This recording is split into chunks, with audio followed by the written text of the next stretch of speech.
the United State of Football for the latest Manchester United news. Where are Manchester United with the latest incomings and outgoings? Is the interest real for the Viktor Gyokeres at the striker position? Has the second bid for Brian Mbeumo been made and accepted? Does Manchester United have other options at the number 10 position? And finally, we discuss the outgoings and see their possible replacements. So first, let's start with Viktor Gyokeres. It's finally good to see the mainstream media picking up on the Viktor Gyokeres situation and letting us know about his interest. So because till now it was just Ben Jacobs and Fabrizio who had been putting out the information, but now Sky Sports has come out and they have mentioned that yes, Viktor Gyokeres is looking to leave. Manchester United have an interest, and they have kept in contact with him and his representatives. And also Gyokeres has a gentleman's agreement. So this is what Sky Sports says, that they have a gentleman's agreement to leave Sporting this summer for offers above £58 million or 70 million euros, despite a release clause of around £84 million. So this is what was known, that Manchester United were looking at him. He had a negotiations with the club and they agreed that, hey, if you stay one more year, we'll let you go for a little cheaper than your release clause. And that is what all the interested clubs have been banking on, and the player has been banking on, because he doesn't want to be held hostage. So that's essentially what Fabrizio also had to say. He is saying that Manchester United have been kept in touch with him on a daily basis. He does mention that other clubs are interested in the player, but I don't see Juventus and Al Hilal having much of a say in where he goes, because I think he wants to stay in Europe, and I don't think Juventus will be able to pay his wages and the potential transfer fee. And that is similar to what Ben Jacobs had mentioned, that everything points that Viktor is looking at Manchester United and Manchester United is looking at Viktor, and they're hoping to get this deal done, but they're hoping to get it done at the right price. And unfortunately, this was what was reported by a local newspaper in Portugal, that Viktor is displeased because I think Sporting went back on their so-called gentleman's agreement that they would let Viktor go for 60 plus 10 million euros. Instead, they are charging the actual release clause. And obviously that means that this negotiation process will now go on for a long time, and that's not good news either for the player or for Manchester United. So as a result, this is what you have. I mean, I don't know about this source, Scouts in Attendance, but he essentially quotes what the newspaper, the Portuguese newspaper, had to say, that he's really pissed off, and that he has gone ahead and deleted all references to Sporting on his social media, as you can see. I truly think that this will happen now with this latest development, that they are not going to keep their word and have a reduced clause. I think Manchester United will have to slow down. You just cannot give in to these new demands and just agree to pay the actual release clause.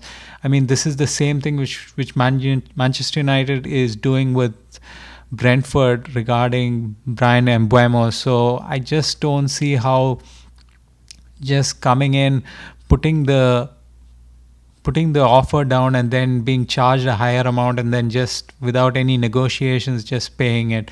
I think this is a new Manchester United. I don't think we even have the money, because Viktor Gyokeres is only going to happen after sales happen. So we are hoping to get Brian Mbeumo done with the money on hand, but we need sales done. So I mean, we not only do we not have the money right now, but we can negotiate in that meantime so that we can bring it down. But in essence, I think this will get done. I just don't see how doesn't get done, because just like Brian Mbeumo, Viktor, it looks like he is only interested only in Manchester United, and otherwise we would have had links to him to other clubs. But I think it's just the other clubs are interested, but the player is showing interest only to Manchester United.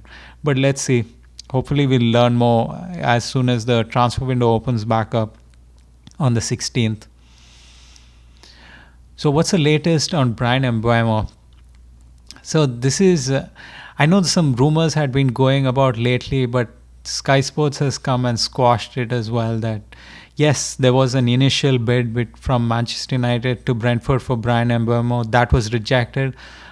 There were rumors as well that Tottenham, with their new manager, who is Brentford's old manager and Mbeumo's old manager, would want him. But I think, yeah, as it's mentioned here, the player just wants Manchester United. And that's good news, because if the player was waffling and trying to dilly-dally with Manchester United, it would have just resulted in unnecessary expenses.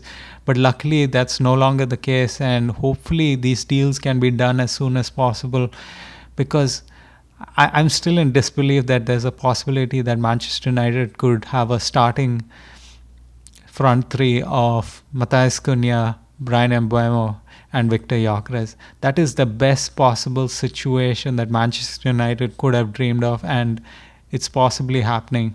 Now, would this happen is there a guarantee that this Brian Mbeumo thing goes down? No, but it's very, very likely, because I don't see any other way out, especially with his contract getting over next year. So they have to sell. And if he's insisting on going to United, I think they will have to reach a deal. So in essence, Ben Jacobs also had to say the same thing, that Spurs will try to hijack it, but I think they will go to their secondary and tertiary options to fill in on the right side. So I think they're looking at Tyler Dibling. That's a player from Southampton who Manchester United were initially looking at, but I mean, the longer this goes, I think they will settle on Brian Mbeumo, and I don't think they'll go for another replacement. I mean, they have other positions to fill, so I don't think this is going to happen. Now, this was one position which a lot of people are saying that, okay, if we don't get Brian Mbeumo, maybe Antoine Semenyo might be a possibility. I mean, there hasn't been much news. I think this is just agents talking. They're just trying to drum up interest in their players so that there'll be multiple clubs interested, and as a result, it's just better for their client. Honestly, I think this can be possible, but I just don't see it as a possibility. Maybe if the Brian Mbeumo thing falls apart, highly unlikely that will fall apart because of all the reasons mentioned. But if that does, then maybe they go for him. But I personally believe that if the Mbeumo deal doesn't go through, they will negotiate till the end, and meanwhile try to go fill up the other positions which are of more importance than possibility of getting Semenyo as a replacement. I just don't see them spending a lot of time on this deal. So I think he ends up elsewhere, possibly even to Spurs under Thomas Frank. And this is what The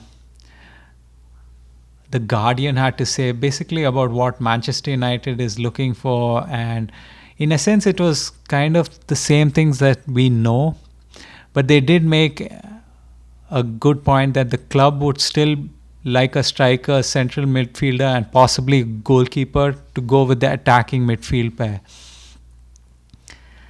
I agree that once Cunha and possibly Mbeumo is done, they will go for a striker, a central midfielder, and possibly a goalkeeper. But I think everybody is essentially missing out on a key position, and that is on defense, because not only are we hit with a lot of injury concerns, we lost Lisandro Martinez to a knee injury, which kept him out for more than 6 months. I believe.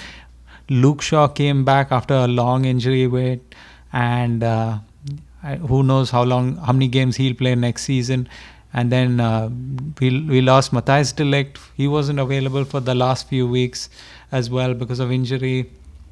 We have Lenny Yoro constantly going out with injuries. He needs to get into the weight room and get ready. I mean, is there... And even Aiden Heaven was out on injury. So you actually have to fill in those positions because you need more bodies in that position, because I don't think we're going to discuss it in future, but that's the position which is of more dire need than some of these other positions. I think goalkeeper would probably end up being the last priority, even though yes, we do need a new goalkeeper. I think we'll get a second goalkeeper because Bayende is going to leave, but I don't think Onana will get replaced, at least at the money that you need to sell him at.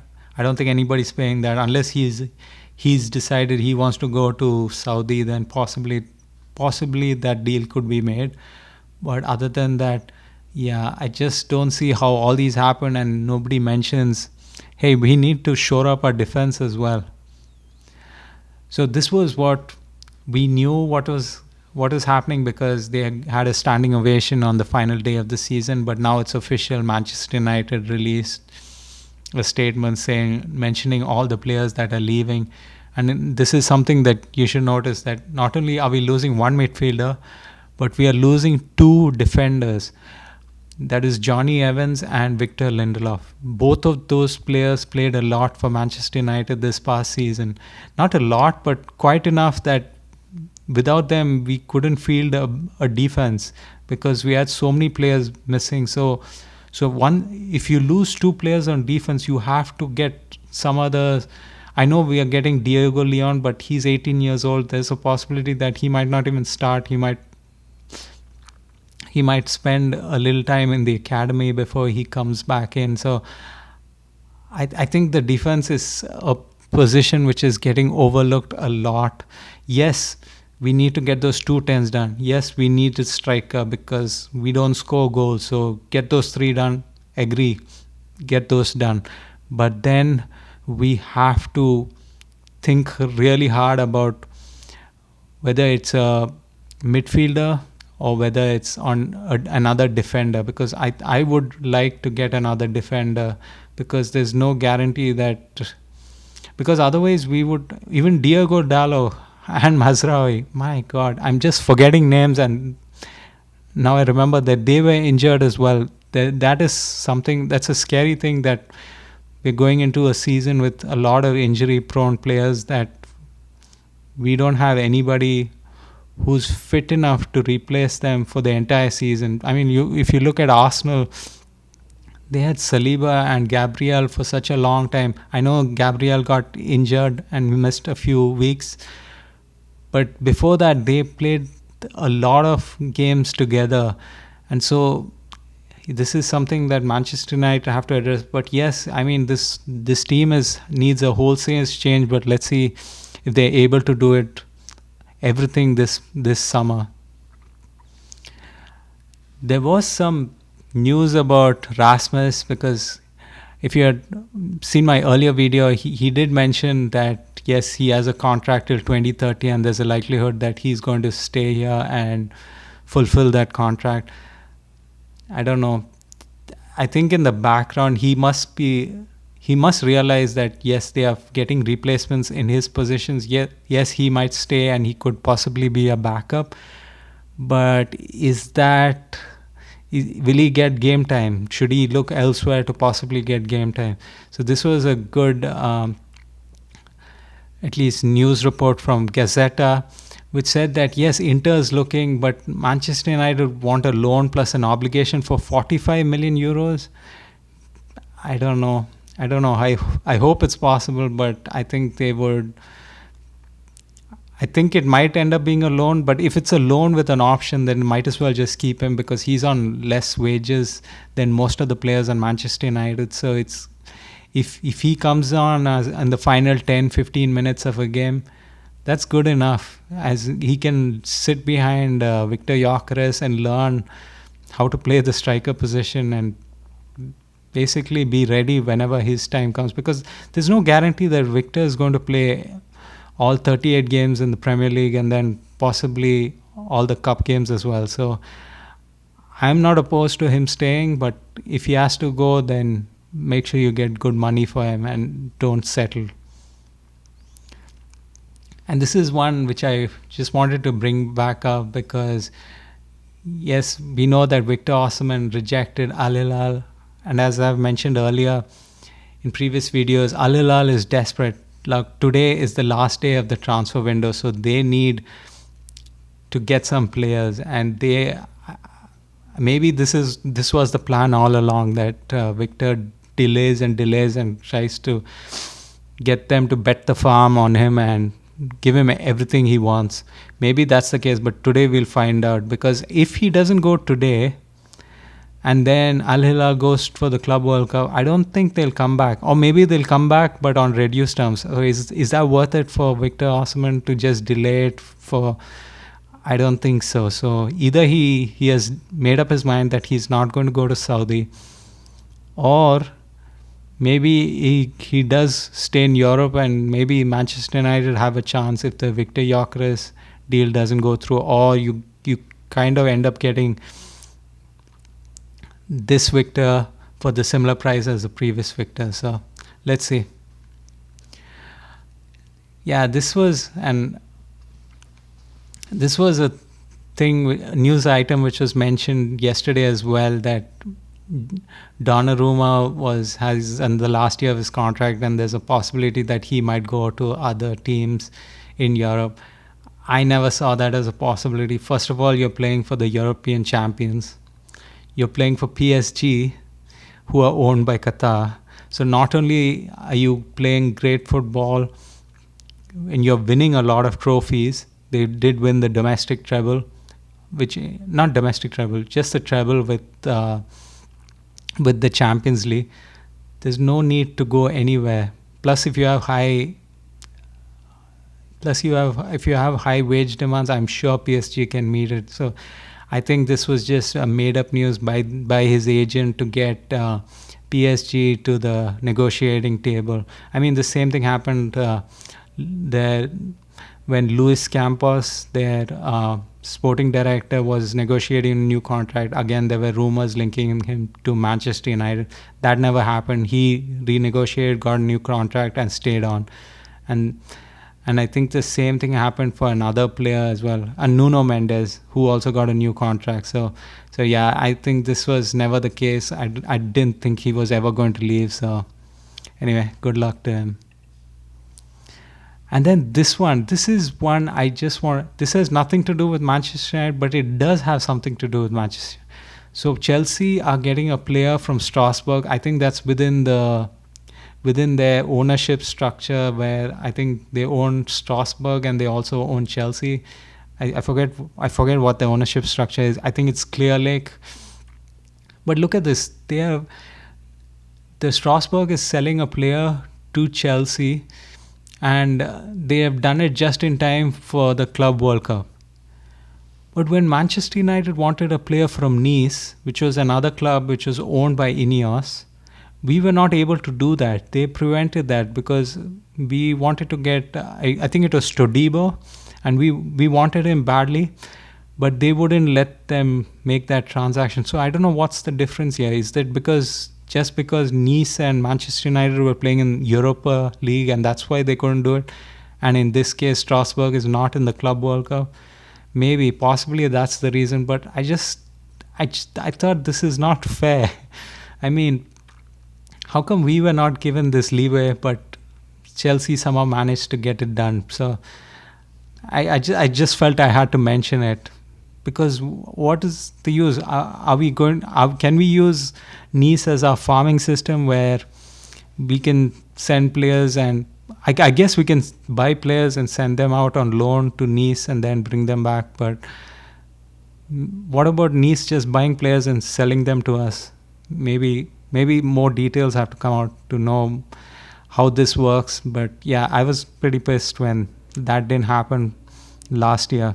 I think he went to West Ham, and I think he's doing well. So anyway, and finally, this was I thought there was an article from the Daily Mail about how Jim Ratcliffe and Ineos tried to get basically buy Chelsea at the last minute. I don't think they went through the proposal stage. They just showed up in the end after they knew how much. After the initial set of buyers were whittled down to 3, and he came in with his checkbook and said, "Hey, I can match them." But they said, "Yeah, it's too late. You'd probably." And a lot of fans are pissed about this. They're wondering why is Jim Ratcliffe just a mercenary, or possibly just a Chelsea fan who once didn't get Chelsea, decided to settle on Manchester United? I think he's just a businessman who was looking at that time for an opportunity. He did get one through Chelsea, even though he didn't act on it in an appropriate time. But I think that's about it. I don't think he wanted Chelsea and would have settled for Manchester United. It's just that Manchester United were not selling at that time, so he just went for what was available. And I don't think it's only later that the Glazers and I think some of the siblings decided that they wanted to sell their share, and that's when he came in and bought up their shares. So I think this is not much, but it was funny to hear. I mean, it's like the butterfly effect. So what if he bought Chelsea, and then right now Manchester United would not have another part-time owner, would be still in losses, maybe some of the tough decisions would not be made, and we wouldn't be able to go into the transfer market and spend a lot of money because we haven't been cutting on expenses or getting rid of players. We probably have to go in another season with Ruben, but with the old same set of players. Or possibly even Ruben gets fired because there's no way to back a manager because you're stuck with players because you cannot seem to negotiate good transfer fees and decent wages. So in a way, it's good that it happened, but who knows? Is the grass always greener than the other side? And so thank you for listening. Let me know in the comments if you would like to hear me talk about anything else, and please like and subscribe as that helps other people find this content. Thank you so much.